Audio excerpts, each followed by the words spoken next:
GST परिषद बैठक ती बहुटे अति जरूरी दरब उपरू टिकस पूरापूरी छाड़ करबार के परामर्श दिया जाइछि जेनटा कि देशर गरीब और मध्यवित्त परिवार मानकर आर्थिक बोझ कम करबा। केंद्र सरकारकर आयबा पीढ़ीर जीएसटी संस्कार के नेकरी बरगढ़ जिला नभिल सबु महल न स्वागत करा जाइछि। ई बाबदे बरगढ़ जिलार अधिवासी डॉक्टर गिरीश चंद्र दास कहिछन भारत सरकार जीएसटी के लेकर जेन गोटे डिसीजन ते नेले 4टा स्लैब थिला ताकि जोड़े स्लैब तक उतरे आनले इटा द्वारा ना सिर्फ जनसाधारण जेनटा सेमाने उपकृत हेबे बल्कि छोट छोट जेन दुकानदार सेमान को बड़ा असुविधा होतला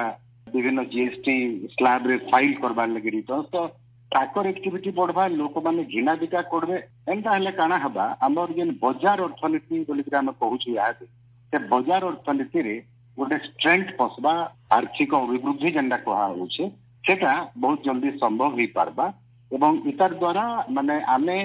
जेन आत्मनिर्भर भारत बोली के जेन भारत सरकार को तरफ नारा दिया ही छे डाकरा दिया ही छे आमे आत्मनिर्भर भारत माने इतार द्वारा काना हबा आमर सामान आमर लोग माने खरीदबे ताकर परचेजिंग पावर बढ़वा जेतले जिनिस मानकर दाम टिके कमबा जीएसटी जेते जोड़े स्लैब हबा इटा गोटे बहुत माने गोटे जुगान्तकारी पदक्षेप